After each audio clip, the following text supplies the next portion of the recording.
Welcome to Buildings and Beyond, the podcast that explores how we can create a more sustainable built environment by focusing on efficiency, accessibility, and health. I'm Rob Aldrich. And I'm Kelly Westby. In this episode, Kelly and I talked with Charlotte Matthews, who is a SWA alum. She and I worked together at Stephen Winter Associates 20-ish years ago, going back a little while. Kelly took the lead in this discussion. I was kind of a wallflower for a lot of this, at least at the beginning. Charlotte has done a lot of different things. I'll let her describe her kind of career track in a minute. But this discussion was kind of a whirlwind. Charlotte talked about a lot of different topics with great energy and at great speed. Listening back to this, I heard tons of stuff that I didn't pick up on the first time when we actually talked. I kind of found myself one step behind in this conversation. So, in case anyone else is as slow as I am, I'm going to give you some very quick notes on what we talked about. Kind of three major topics, kind of in order. Number one, buildings don't perform as expected. They don't perform as they're modeled. The energy models are sometimes crazy off the wall. We talked about this, we talked about why this was, and we talked about a study that Charlotte did when she was at Sidewalk Labs. 2, benchmarking, documenting actual energies in carbon emissions and how to normalize that energy or carbon in a fair, reasonable way. And number 3, dynamic energy pricing, especially in residential and homes, and how that could help achieve climate and affordability goals. So on this last point, Dylan Martello was listening in. He was making sure we all sounded okay. He thought the concept of dynamic rates deserved a little bit more explanation. So we had Charlotte record a little bit about what dynamic rates are. And I'll run that right now before we get into the main conversation. Dynamic rate is a price of power that changes every hour based on different inputs. Okay, and the inputs could be?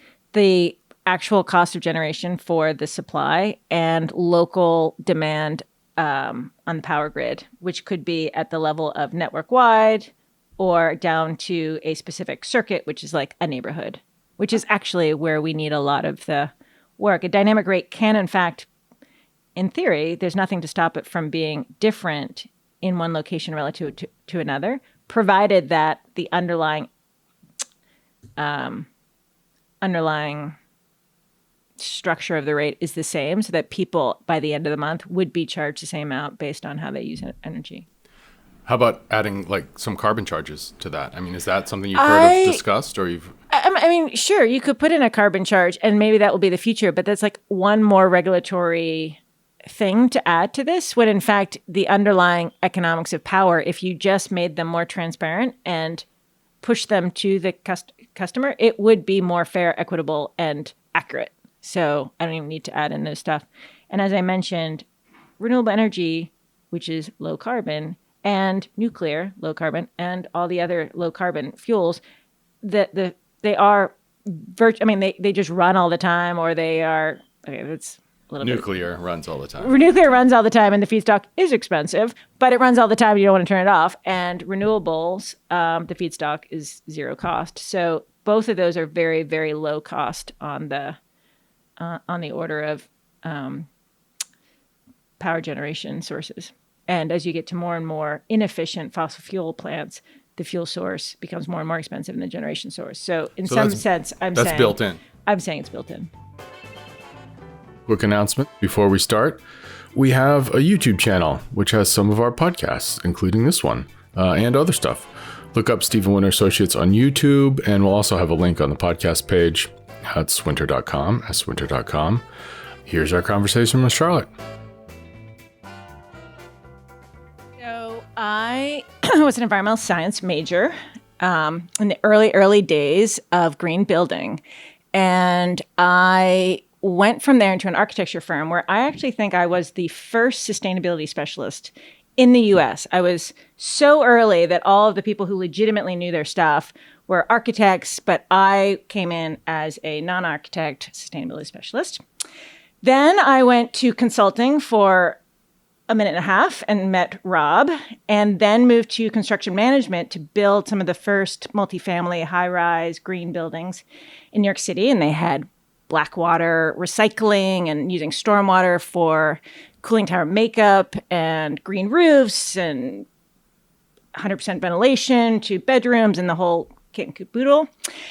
Then I was working on the World Trade Center Memorial and learned a lot about greening construction practices, which I couldn't do from within the construction industry. So I moved to the development industry, where I could be the client and drive those things. And then I moved, I was for 10 years in development, working on green buildings. And then moved into infrastructure scale for neighborhoods and built a large, massive cogen plant with thermal loop connecting 5 buildings. And then from there, real estate was not, just to say, take a step back here, like when I looked back at my career then, I had all of these first. You're kind of a big deal. Yeah, well, it's not that I was a big deal. It's like I worked on these projects that were supposed to save the world, and then they didn't, because when I look back at them and they were like, on paper, the most energy efficient building in New York, in practice, it was actually the buildings where we hadn't won the war. Like we hadn't won the fight, where we had a PTAC through the window, gas-fired PTAC for affordable housing. And that building would use less energy. The buildings where we had heat pumps, water source heat pumps, rather than a central fan coil system, which was much cheaper for us to build, those used less energy. So at this point, when I was looking back, I realized that on paper, these were amazing projects, but we really had to go into how these buildings were operating. And development really had no interest in looking at the operation of buildings. That's not where they make their money, even if they own the buildings. So then Alphabet, the owner of Google, came to the table, and they wanted to do a truly sustainable project in Toronto. And when I saw that, I was like, that's what I need to be a part of. It needs to be about outcomes, not plans and design. I love the idea of really focusing on what's actually happening in buildings today, and not necessarily what is the most exciting or sexy new technology, but how are we using energy? And so I brought that same thing up with the gas PTACs here. Recently when we were talking about energy codes, and people, especially I'm in commissioning, right? People want complex systems because we have fun like testing it and making complicated controls to make it work. And then it turns out that really simple unitized systems work really well, which I think is a lot of what your 100%. Study said. Yeah. All right. Well, the study that we haven't yet mentioned, but we could mention. We could get into that next. I was just lining us up, getting people they're like so There's excited a study out there. So tell us a little bit about why you decided to start a study comparing how buildings are modeled to work versus how they actually work. Yes. So having had this 20-year career at that point, what was interesting to me is that the design of buildings had fundamentally not changed. And engineers, for all of the data that was available from buildings, were not getting that information back. And we're continuing to make the same choices and perpetuate the same, and this isn't to put it on engineers, but to perpetuate the same sort of myths that energy models create about central systems, which never can turn off, using less energy because of the efficiency in ganging all those loads together. And in fact, very simple systems, as you say, that you can turn off. Distributed systems tend to use less energy, and go down the line. Anyway, so because Alphabet was looking at this problem and very, very interested in the outcome of having really figuring out what would create an affordable, inclusive, low energy community, I decided that we really had to fix or understand energy modeling better. We had to actually use energy modeling that would be predictive of the outcome in a way that up until that date, whenever we did an energy model of a multifamily or commercial building, we would multiply it by 1.4 times in order to get what we actually thought the energy cost would be, which just sort of says that there was no expectation that energy modeling was good for predicting energy use. It was good for comparing buildings. So I found these 2 incredible people in Canada, because that's where Sidewalk had won this RFP to build a new district. And one of them was not only leading the Toronto group that does energy modeling, was the consultant for all of the new LEED, multifamily buildings happening. But also his sister company was hired to meter them. And meter them in Canada and in Toronto, they would actually meter even fan coil usage, heating and cooling in the apartment from central systems, as well as residential unit level metering, as well as all the central systems. So we had this incredible body of energy models. We had 100 energy models, and then we had 19 buildings where you could actually specifically compare the energy model to the outcome at this incredibly disaggregated level. Was that common that most buildings would have like sub-metering? Yes. Oh. This too was like in New York, I had looked at doing fan coil metering for 10 years and like tried to figure out how to do it cheaply. And it was like, no, it's too expensive. Like no one cares. And you go to Toronto and it's like, oh, that's the norm. Of course you do that. Why wouldn't you do that? How are you going to bill people for their heating and cooling? And you're like, Bill question. people for their heating and Yeah, cooling? like, what are you saying? For efficiency? And they're like, oh, well, you shouldn't have to pay for your neighbor's heating and cooling. No, you should not. No, you should not. So yeah, it was a fantastic body of language. It was this incredible body of data. And from that, we pulled some incredible findings that I would like to share. But there's a little bit of drama around the sharing of these figures, because the initial studies did the comparison of modeled and actual, and they used the percentage differences as the smaller number versus the larger number. So in some cases, yes, which at the time on a PowerPoint looks pretty intuitive that you would do that you would show that the difference between one of the numbers and the other numbers was 40% of the big number. However, in fact, of course, if you want to do this the proper way, you should say the metering, the modeled amount was this and the metered amount was that. Yeah. So the reports that we will post on this podcast will show you one set of numbers, and then what was actually done for the official Master Innovation and Development Plan for Toronto by Sidewalk Labs will show you the actual numbers in terms of the comparison. So, did you follow that? I think I did. Also, I'm excited to link everybody to all of that in the show notes. But just to do that comparison, so what you're saying is in the report, it actually did a comparison based on a percent difference, yes, versus what you're showing in the final version is one versus the other. And you can kind of see both bars on the chart. Always modeled versus, how far off was the modeled from the actual? Right.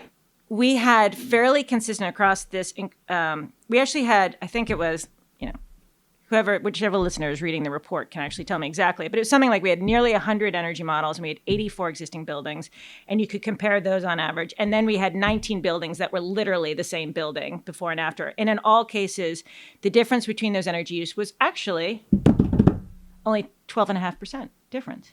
So you're like, it's not great. It's not terrible.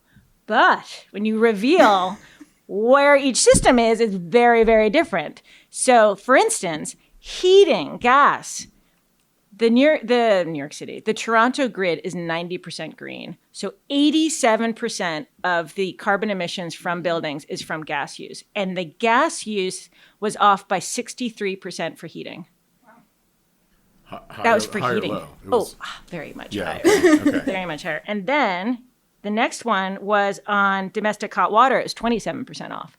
Right. So you put a boiler in a building, and it is going to use even more energy than our models show. And this also showed up that the difference between a water source heat pump building and a fan coil building. So a water source heat pump building is considered an electric system because the heat pumps in each residential unit are generating heating and cooling. However, you're tempering the water so that they have less electricity use in theory. With the boiler. With a boiler, correct. And then with the traditional fan coil system, it's just hot water for heating and chilled water for cooling. We found no difference in the gas use between a building with a water source heat pump system and a fan coil unit system, which is to say that so-called electric system is not being used like an electric system. Yeah, and that's wild. And is that because the boiler and cooling tower, like the heat injection and heat rejection, are actually running at the same time? Or is that because the boiler's providing all the heat? Fair point. So we had all sorts of theories. So we looked at this. So one of the ideas was actually that the hot and chilled water lines are both not well enough insulated, having come from construction. I can completely believe that. And so, in fact, you're constantly cooling down the hot water loop. The other is then we looked at the R value of the envelopes. And in fact, they looked at 2 buildings in particular to look at, when you're putting into the energy model, you're putting a very sort of typical detail and a simple calculation of the R value. In fact, it was off by, I think, 25% and always in the wrong direction. And then air infiltration, the energy model standards are basically passive house for how much air infiltration is happening. And in fact, there are several studies that show actual, and they were all 2 or 3 times higher. So I think it's just very additive. I think people also, if you have a boiler in the building, you use it. You generally are probably maintaining your hot water for domestic hot water too high. The other thing that came out was that domestic hot water is a very seasonal load. So people are either taking longer hot showers in the winter or the incoming water temperature is just colder. Right. So anyway, way off on the gas side. On the electric side, are you ready for the electric side? I'm not sure. I'm like still processing. We can keep talking about the hot water side. Go. Okay, so on the electric side, the suite electricity, which is what they call a residential unit, was actually much lower, it was 26% lower. And we figured that was because they were still using plug loads that were like, 1995 or something. So all these plugs devices, although they're multiplying, are actually much more efficient. Interestingly, the miscellaneous energy use that most energy models don't even include was a material load that was 1,594% higher than energy modeled. Pumps was higher, like everything else was higher. Now, how we only land at 13.5%, or 12.5%, I have no idea, because I keep looking at these numbers being like, I don't get it. But that said, that was where it landed. And you said there's a miscellaneous plug load? No. This is miscellaneous, like common area loads, like all the crap that actually doesn't typically go in an energy model, which is just not caught by these other systems, turns out to be a material load. That's actually really interesting because I know when we were looking at another building, a very, very large, tall, passive house in New York, for example. Oh, I might know someone who worked on that. But it wasn't me. It was someone on my team who's far better than me. Yeah. There was one thing that we just kept trying to look into, which was the common area electric baseload. Yeah. The passive house models really don't know what to do with that because it's sort of scaled up from a single family home. And so an elevator or a cold water booster pump? Elevators were 84% higher in reality than what was in the model. There you go. Well, I think we'll have to make some adjustments. Yeah. Well, and one other thing that was interesting was the retail space that all multifamily, at least in these cities, have, that you can make assumptions for the retail space, and everyone chooses the lowest for the energy model. Yeah. And in fact, if you get a restaurant in there, it's like 5, 10, 25 times higher. So it makes a big difference what your actual retail is. And I'd imagine that makes a really big difference on the gas load specifically with a restaurant. Interesting. Unless you're all electric, right? Yeah. Unless you were all electric. But like the Pirelli building. We'll have that on a different podcast. Well, that is a good segue to the next topic we could talk about. Nice. All right. So fast forward, I'm now working at Sidewalk, and we are trying to achieve this incredible low carbon, affordable, inclusive goal. And I figure from all this that I have to get the boiler out of the building. Like it's not going to be, as long as it's in the building, it's going to get used. So let me pull it out of the building. So we did talk to all those restaurateurs and hoteliers, and even I went to ceramics places to say, hey, can you be all electric? And basically across the board, yes. So we pulled gas out of the project altogether, and it was all electric. And we used... This is an actual building, not hypothetical. This is an actual this is a district plan for the eastern waterfront of Toronto. Okay. But just a plan at this point. It is just a plan at this point. But they agreed. Like, because I feel like a lot of times you go into a restaurant and they're like, no, Sidewalk was sort of the, in theory, master developer that was partnered with Waterfront Toronto, who was an incredibly progressive government body, much like Better Park City had been early in my career for those buildings that had the black water tanks and all the rest of it. Right. And yeah, I mean, they were nervous, but it was okay to go all electric. And that is the future of restaurants, I think, because in fact, you don't have all the sound and all the exhaust and all the rest of it. And it's actually just a much better environment to work. We actually have a whole podcast on that. Oh, do you know? Yeah. Well. A chef who's obsessed with electric kitchens. Yes. That's very cool. That is cool. So in order to reduce the electrical load, we actually did create a thermal loop that was an ambient temperature loop. We also had this vision of actually being climate positive, which meant we actually had to generate more energy on site to export it and offset existing emissions in the city of Toronto. Otherwise, I confess, I might not have done a thermal loop because I think thermal loop is just a big base load and it's circulating. And if you get your building super, super energy efficient, which these were, you shouldn't need a loop. But that said, we had bigger goals, so we connected. But how does because the loop would feed other parts of town, or the loop was connected the buildings, but also more importantly, connected to a pumping station. So we were getting sewer heat recovery. We also got some sewer heat recovery from the buildings themselves, but obviously we could use all the heat generated by the city of Toronto upstream, which was big. There was a data center, not a Google one, nearby that was willing to connect to us. And they said, actually, they are used to being sort of the center of these energy nodes, which was cool. And then downtown Toronto actually has a chilled water loop fed by the lake.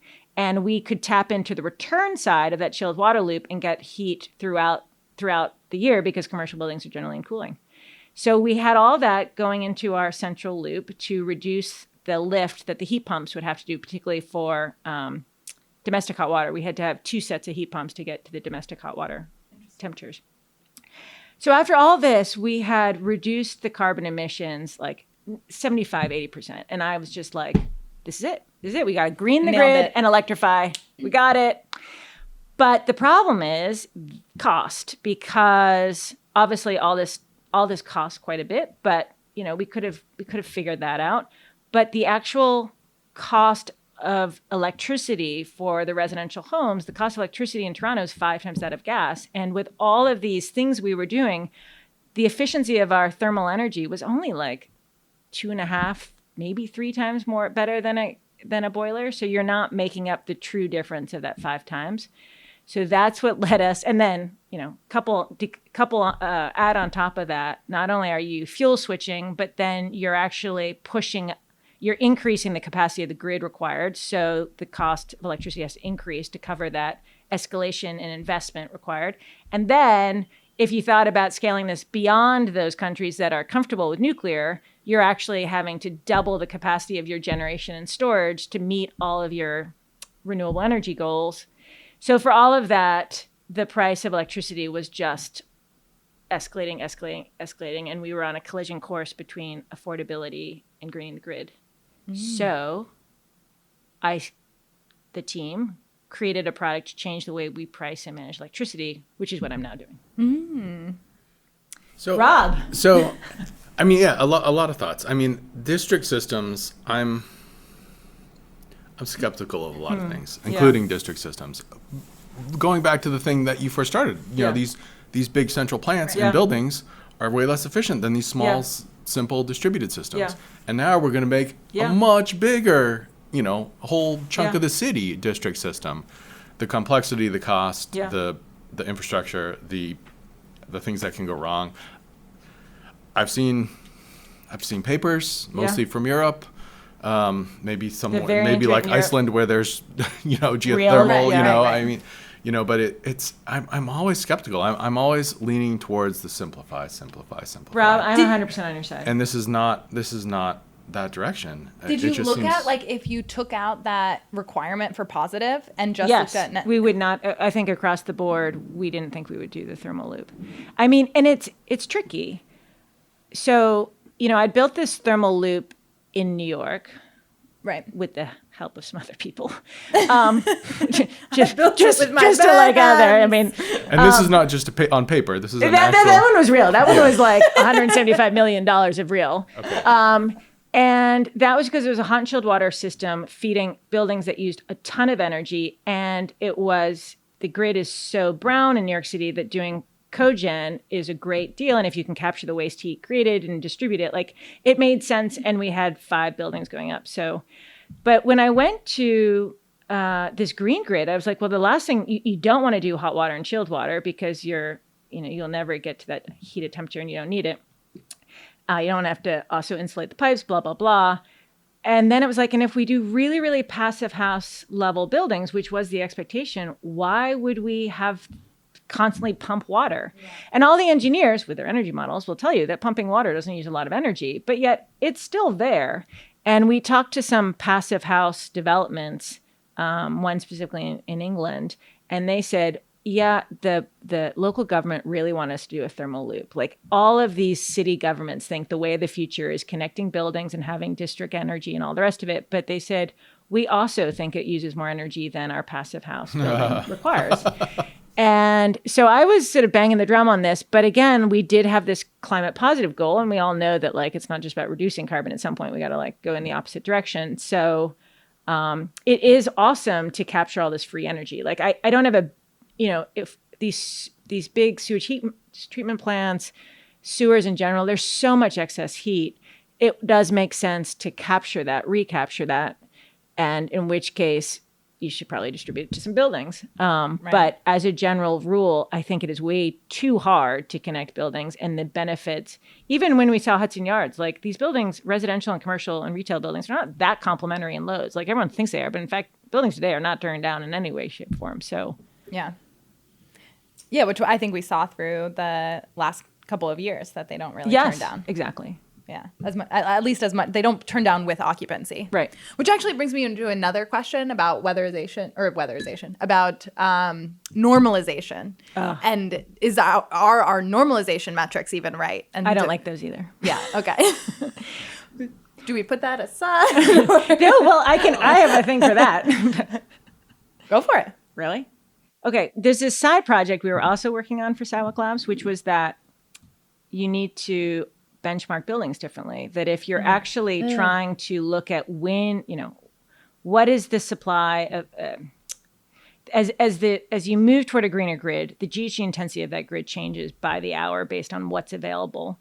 And you do want buildings to be turning up and down based on occupancy so that we can get to this place where commercial buildings turn down when everyone goes home and resi buildings turn up. Right. So we actually started envisioning a outcome-based code, which would take hourly data, hourly occupancy data, hourly energy data from the buildings and couple that with hourly weather data and the hourly GHG intensity of the grid so that those buildings that were actually taking that information in could respond and demonstrate that they were high performance. We then actually got a grant from NYSERDA to build a prototype of that. And so right now there is a group led by JB&B, who's a local engineer, we've got 8 or so residential buildings, 8 or so commercial developers who are contributing the occupancy data and we're getting energy data through Con Ed, but we're basically trying to show what the future of benchmarking should be and get away from to me it's total building energy use per and square then foot, all these normalizations that you do that basically you're stripping out energy from the building that it's really using. Yeah. So because then I think at that point, like with normalization, effectively, like a building with a data center that should already be moving its data to the cloud is treated the same as the building who's sending all of its data to the cloud, which is now fed totally by renewable energy because the Amazons and the Googles of the world are competing on who can be greener. Oh, interesting. Yeah. Yeah, and I think the other aspect too, and maybe, I guess to me, I was thinking about it from the other angle of if your building is only 60% occupied or something like that, and you like normalize up to 100, like, do we actually know what that difference is? I think we don't really know. No, and right now that's what everyone is doing. I mean, that's the models put in some sort of schedule, but then how the building operates, they basically use the same schedule in their benchmarking. They just say, oh yeah, full-time occupancy is X, and then they never track or show how the building's actually performing relative to its occupancy. Right. And I think that was always the thing that made it difficult in affordable housing too, because if you have a lot higher, actually it's not always the thing, it's a completely different thing, but it's related. Yeah. That if you have a lot higher occupant density, then you're obviously going to use more energy, right? And so did you also look at like use per person or use per? So that's what it is basically energy use per person hour. Okay. In the building. And the idea would be that if we can do it for commercial where there's far less privacy concerns, you can do it for residential too. I mean, residential is a little bit different, but that said, I 100% agree with you that an affordable building that has, in general, the thinking is that there's more people per square foot should certainly get a greater allocation of energy than the building that is half occupied and has very large units per group family. So how is that different than just pricing energy differently? And not just a flat fee, time of use related to carbon impacts, related to the type of energy. But, it's different. If you're talking about benchmarking and saying, all right, this is the level you have to meet to comply with some program, some code, some policy, versus just attaching raising the price of energy to shift people away from energy, high carbon intensive types of energy at the right times. It seems like normalizing based on occupancy. It seems complicated. Well, here's my hypothesis, which is why I'm doing this benchmarking thing for commercial buildings, and I'm doing this let's price power and manage it differently for residential, because in my read of the world, residential is more price sensitive versus commercial relative to the cost of labor. People don't care what the cost of energy. And right now, most big buildings are already on a dynamic price of power with demand charges and all the rest of it, and it just doesn't show up. On residential, you're talking like single family, low rise, really specifically? Yeah, individual residential customers Okay.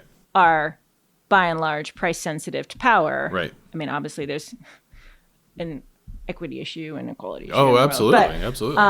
But that said, I, in general, don't think the commercial market is really that sensitive to energy.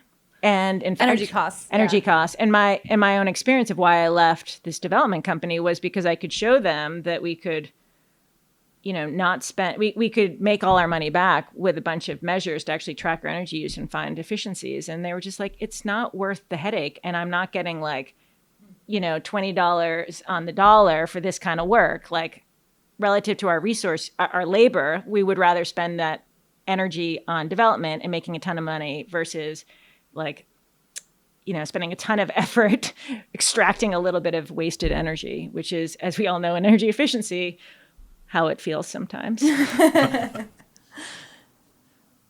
So there's so it's like you said, Rob, there are two levers. There's the price of power lever, and then there's the carbon. There's the benchmarking that's used lever. in, well-intentioned tenants will make a requirement that the building has to be Energy Star certified. Our city is now saying you have to be benchmarked. And then with Local Law 97, it's another benchmarking. Unfortunately, that doesn't include occupancy at all. So what I am hoping to do is, use this new technological advancement that we have as a society done or created or whatever had, and actually change the way we benchmark buildings to make it much more accurate and equitable and fair, and actually incentivize for the things you want, which is load shifting and demand management.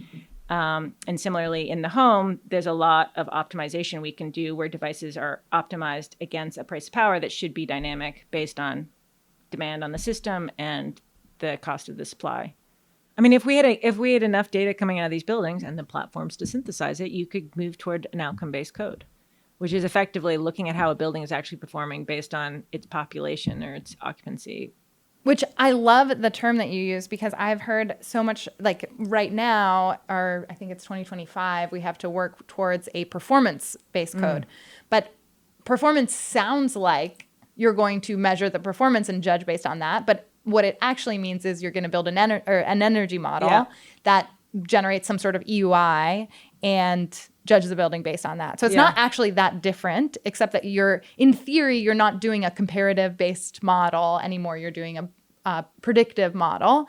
But if we sort of made the case earlier, this discussion, that energy models maybe aren't really predictive, then maybe we can change all our assumptions. This is why I worked a lot when I was on this project, because you found yourself in this circle where you're like, okay, I got to fix the model so I can actually have a good prediction, because I can't, if we're going to do an outcome-based code, we can't fail because what we're doing. And then who pays who if we fail to meet the thing we set ourselves up to do. But nonetheless, that is actually what we want to do, is improve energy modeling so that it actually matters about whether it's accurate or not, and so that people can make the right decisions and toward achieving a high performance building, and then actually track outcomes. But is this wild to say, what if we put all the money that we're putting into energy models into meters and data analysis, and we looked at how actual buildings were like actually using energy, and we just used the right systems like as they exist now. Right? Well, I think it goes back to, I mean, I'm impressed you should say that as a company who actually I think does a fair amount of energy modeling. But I like that you're going to go there because we're authentic, we're true, we're honest. But even in that scenario, particularly if there's a penalty if you don't meet the outcome, like every developer is going to be like, great, so there's this outcome I have to meet. By the way, you need to design me a building to meet that outcome. So you need energy modeling to get you closer. So what we just need to do is, create better modeling standards to get more accurate predictive models that then help you get to those outcomes. And then you understand that every building's going to be commissioned because no building performs the day it opens. And then you kind of keep ratcheting. Yeah, I see that. Kelly's gonna get the commission, the need for commissioning. She has to. I wasn't even giving her the plug, and then as soon as I was like, the words were coming out of my mouth, it's like Kelly's all of a sudden like quiet, listening and being like, tell me more about that. Actually, that's in the report. The commercial buildings report talks about how much every building improved based on commissioning, and the ones that actually were the high performance didn't start there; they got there through commissioning. So the what you're doing now is looking at much more, correct me if I'm wrong, much more complicated, much more intense method of normalization. No. Good. Totally not. Okay. I'm actually extracting myself from the complexity of buildings and their little snowflake-like problems and saying that the fundamental structure needs to change. Fundamental structure of how we price and manage electricity. Okay. Because that's what you can do when you work for an alphabet company is you can say, you know what, I did my bit. I worked really, really hard to make a bunch of buildings a little bit better than they would have been. Turns out it didn't change the world and I'm exhausted. Now I'm going to try the silver bullet approach, which I'm going to try something that could fail but is really, really big. And I have this wonderful company supporting me as I do it. So that is that. I think we need to get to dynamic pricing of power, much like you mentioned earlier, which is more normal for commercial buildings, but we need to bring it to the residential sector and not just do the supply price, but also the T&D, transmission and distribution, which is 50% of the cost. So therefore, you need a really big difference between the peak and off-peak to actually incentivize or create a market that gives the true value of batteries and load shifting and all these smart devices that we can put in our homes to make sure that more based on carbon, right? In fact, it's not direct, but it's pretty close. I would say that.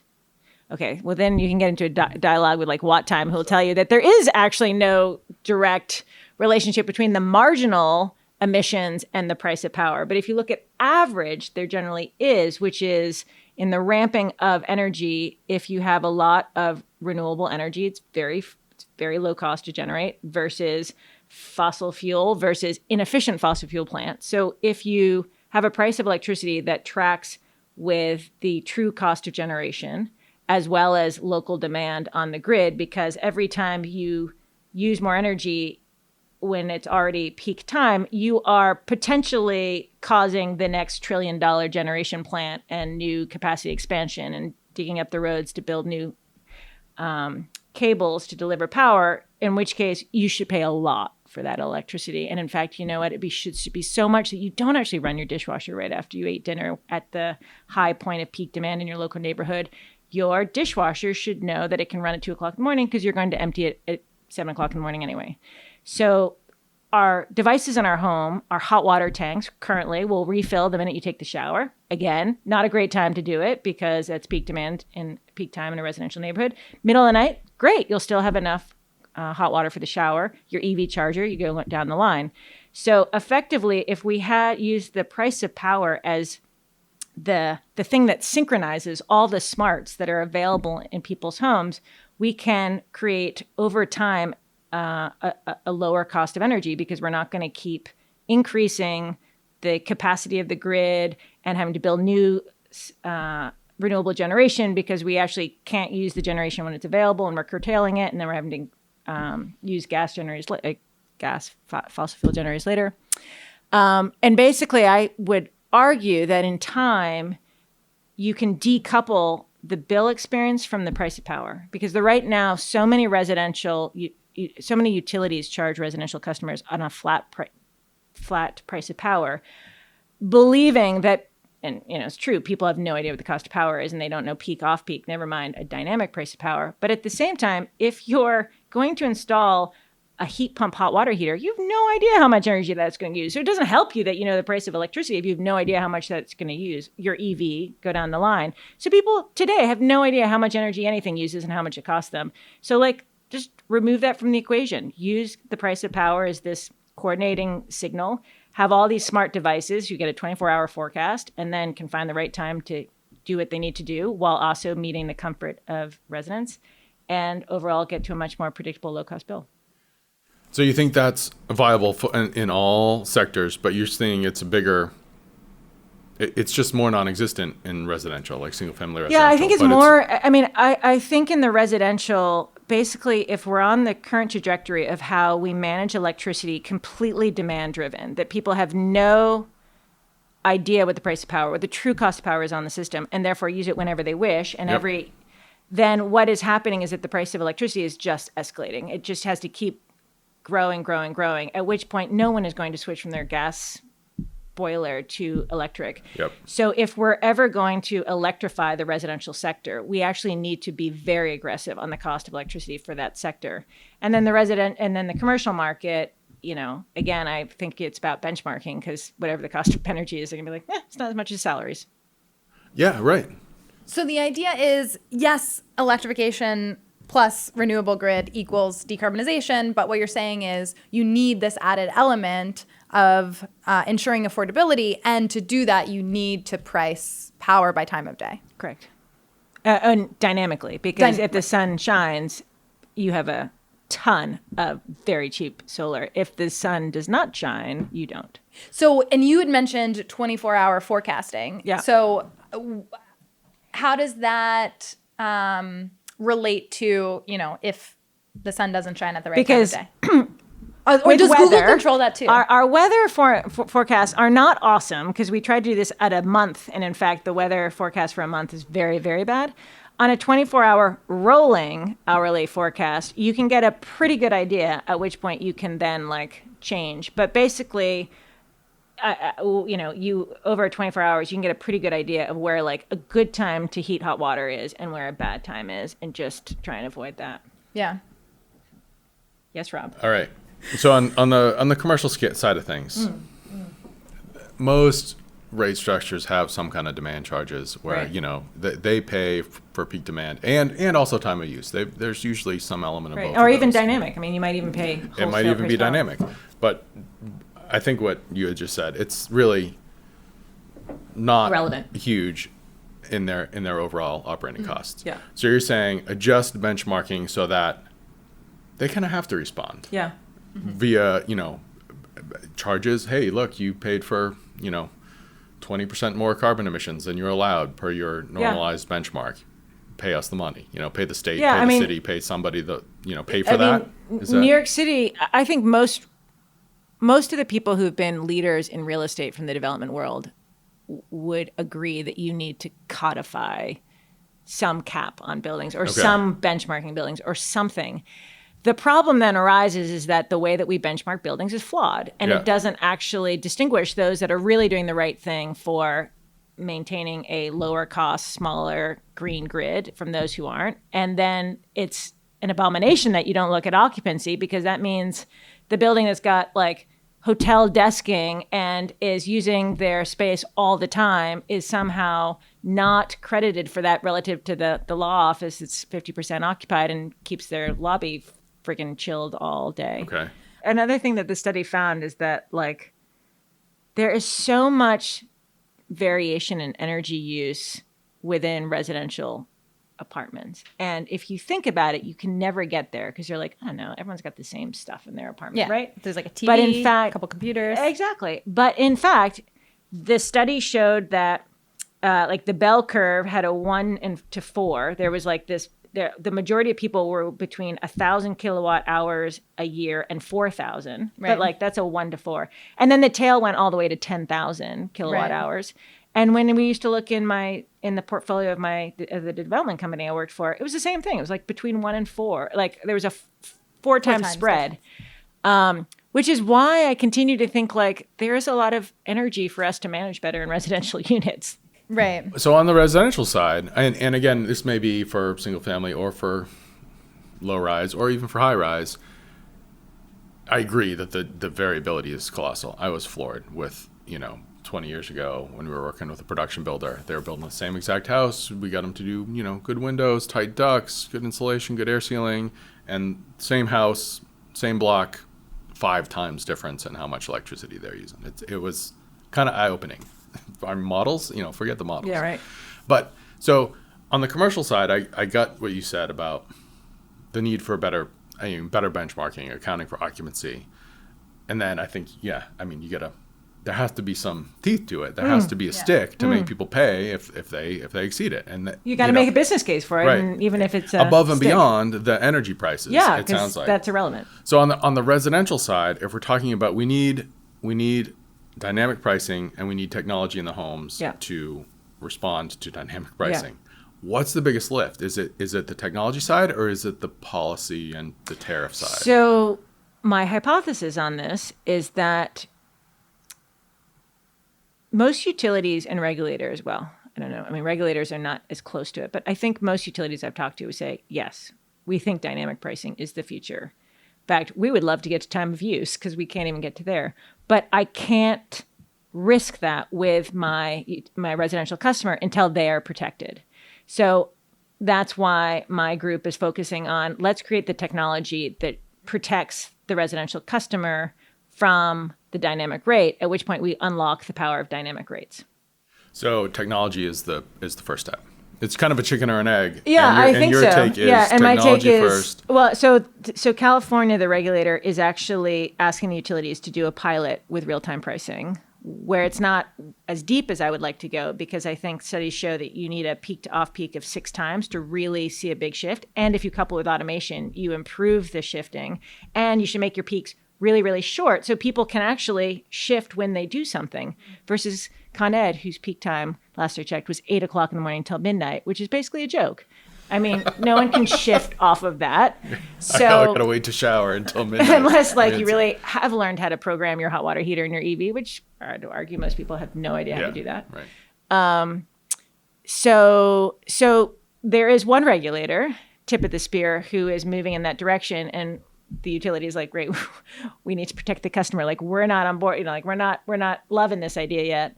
And then a lot of the other utilities with whom we've talked to are saying, we're so excited about what you're doing here.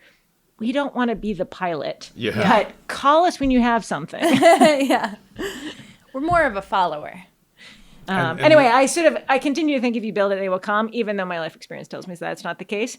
But I definitely think that if you think about the future, 20 years down the line, of course, it's like the Jetsons version is like, of course, our homes are automated. Like, we have all these smart devices, and of course, they know what to do and when to do it.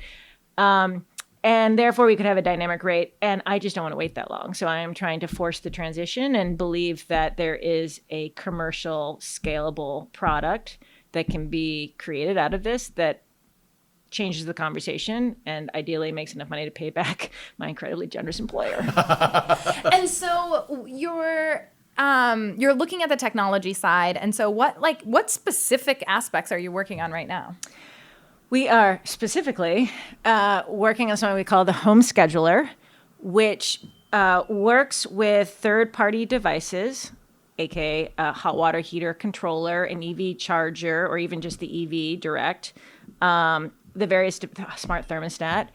And then we're actually using a watt time carbon signal right now as the price signal, waiting for this real-time price to emerge. And then it takes working with the third-party device manufacturers who each have their own controls. So they're not quite like, oh yeah, just pretend that we're like this, open API device, do whatever you want. So we have to work with them to basically work within the control characteristics that they will allow and then encourage them to give us more. But then what we're really trying to learn is how to learn people's patterns in a very non-invasive, privacy protecting way, and to be enough of a set it and forget it that, one of the people in our prototype literally did forget that we were controlling his EV, and we were like, win! But to have an override capability that is simple enough that I often use my 82-year-old mother as my focus group, which is you can't show too much stuff on that phone or else she's like, what do I need? You're like, I don't know what I'm looking at. But I understand that I have no idea how to control my hot water heater. So if you control it for me, just make sure that I can press some sort of override when I have 5 guests and we need hot water and, we're out. So what we're actually pretty keen to do is get to the point where we can do enough control that we can actually potentially annoy people and therefore learn how not to annoy people and also how to nudge them, because obviously people are different in how aggressive they want to be in finding savings. And what I don't want to do is onboard someone and they fill out a schedule of, what do you do in a day? That's the first reason someone will say, forget that, every day is different. Oh, yeah, exactly. So we need to actually learn what their schedule is and then learn how aggressive they want to find savings and risk, that there isn't hot water when they come home early. And so it sounds like you have a pilot kind of out there. Yeah. You're getting feedback from the customers then? We did a pilot with a small utility actually last year who built an MVP for us, because at that time I was still the head of sustainability, not on the tech side Built of a Sidewalk. what? An minimum viable product, MVP. Okay. Don't I sound very techie? Good. So they built one that... Did you fly in from Silicon Valley this morning? No, but I'm flying there on Monday.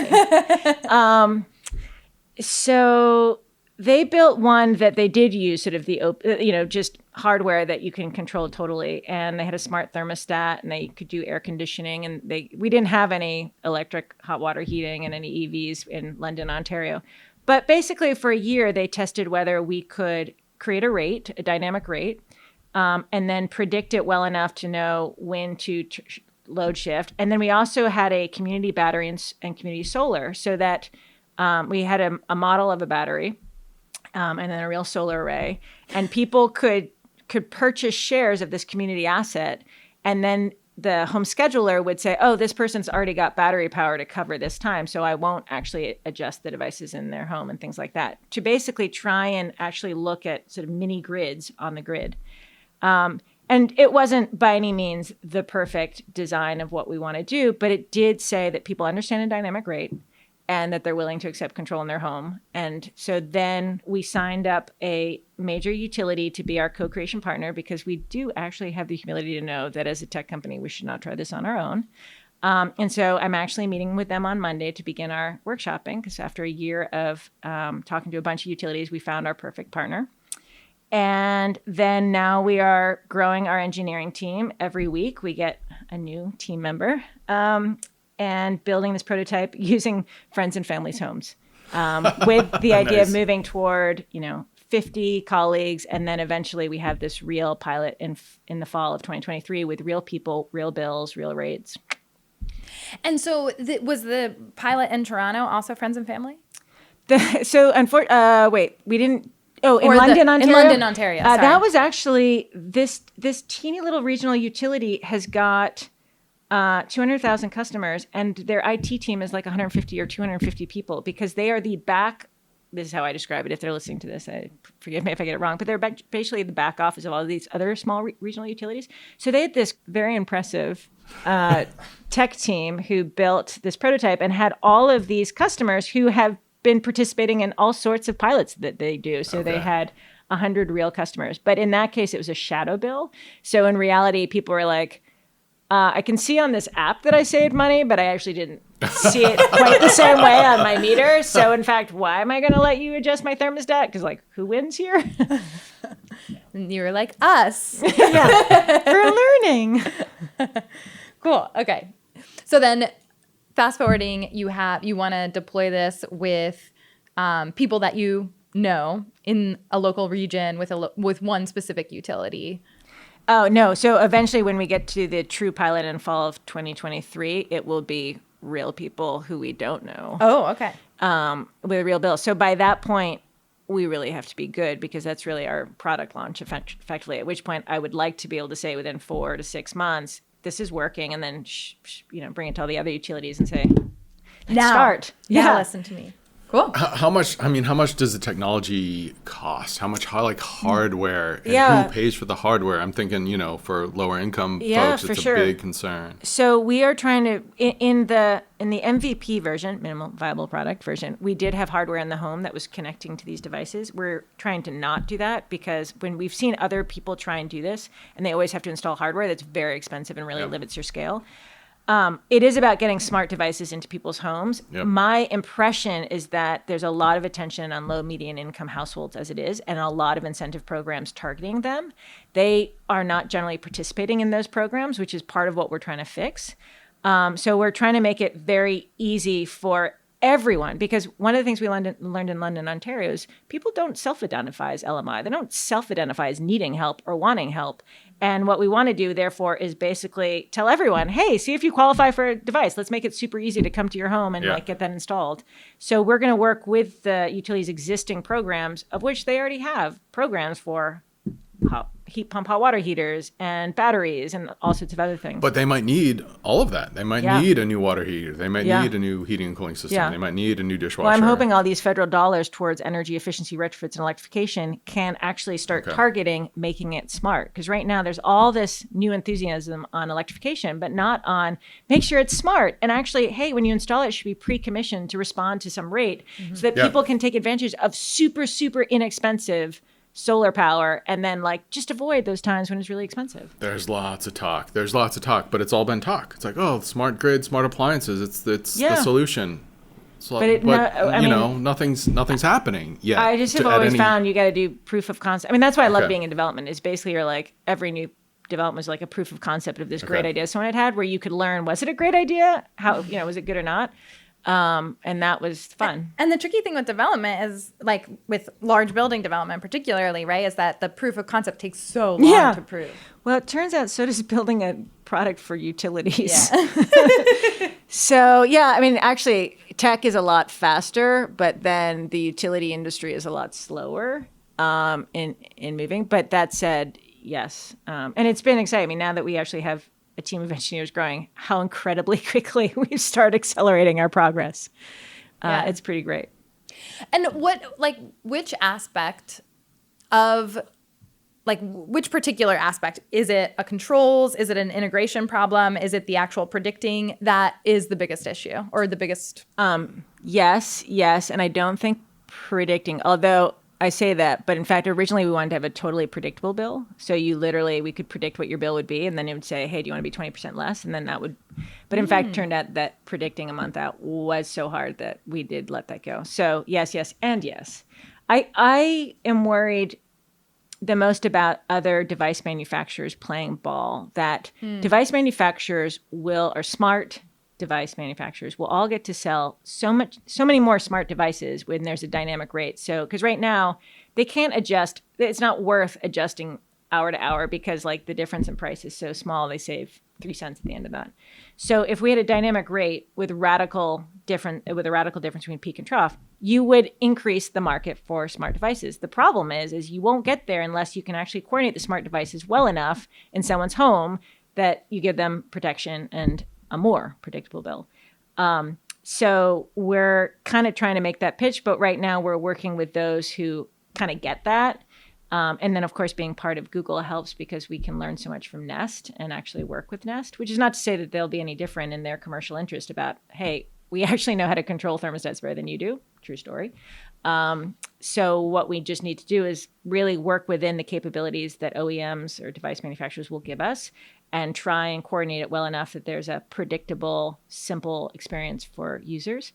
And then ideally grow from the 5 to 10 that we capture at the beginning for the pilot. Once device manufacturers think that this is a thing, then hopefully we'll grow in interest.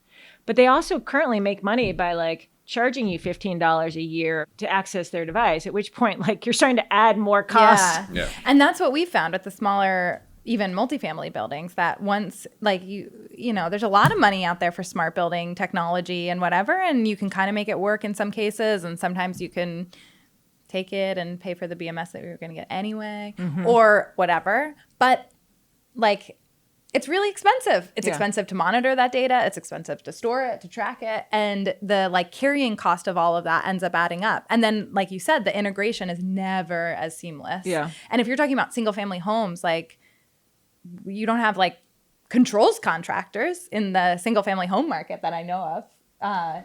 Yeah, I mean, I have, think, like, I mean, we're never seen one. definitely tackling this in a different way than building management systems. I will say that Sidewalk, out of the automation of buildings, we actually had vision for a tenant commercial product, a base building product, and we started with the commercial tenant space because, in fact, commercial tenant space is basically unmanaged because most commercial tenants aren't installing a BMS. Yeah. And everyone's like adjusting the thermostat willy-nilly and no one turns the things on or off. And so out of that, Sidewalk created a product called Mesa, which now is at Google. Yeah, it's interesting because I was just talking to your colleagues at Mesa earlier this week about nice. some Class B and C office buildings, which I see as like, a big segment of the market that needs its own solution, right? Yeah. So it's like a similar thing of there is an individual tenant with their own needs and there's the base building with its needs. And it used to be like commercial owner wanted to do anything inside of the tenant space. They could do it and they do what they want and they're responsible for the maintenance and if they have high energy bills, whatever. And now we're seeing a very different reality because of benchmarking, including whole building. Right. When we have you back on the podcast in 5 years, what will we be talking about then? My life in France. Are you moving there now? No. Oh, okay. maybe in 5 years. In 5 years. No, I have a job to do right now. And then I will succeed and then I will retire in okay. France. I got it. Perfect. There you go. Nice. In 5 years, I suspect we'll still be talking about this, to be honest. This one could take a while. But my aspiration would be to have a very successful pilot that proves this is very possible, that gets the device manufacturers to get excited and interested and start sort of coalescing a little bit faster than they are, and that there will be a progression of utilities and regulators moving in this direction. Yeah. I think it's going to be a long slog, but I think it's an exciting one and will move us in the right direction. Yeah, that's awesome. It is exciting, absolutely. Well, it was really lovely to have you on the podcast thank you. today. I forgot this this was big really bulbous fun. thing in front of me. Yeah, thanks. Thanks Charlotte. for coming. Yeah, thank you. Thanks to Charlotte and to Kelly for taking point on this. It was great to get together in person and record. That was actually the first time I was in our New York City office since COVID. It was very cool to see folks there. Buildings and Beyond is produced by Stephen Winter Associates. We are focused on making buildings better in many, many ways. More efficient, more healthy, more resilient, more accessible, more comfortable, more sustainable. The list goes on. Check us out at swinter.com. That's swinter.com. We are hiring in all 4 of our offices, Boston, Connecticut, Manhattan, and Washington, D.C. Check out our careers page, swinter.com/careers. If you're looking, or pass it on if you know someone who's looking. I counted 29 postings there today, so we're looking for quite a range of people. Thank you for listening. Thanks to the team here, especially Alex Mirabile, who orchestrates this whole thing and does most of the editing, and that now includes video editing. Thanks, everyone.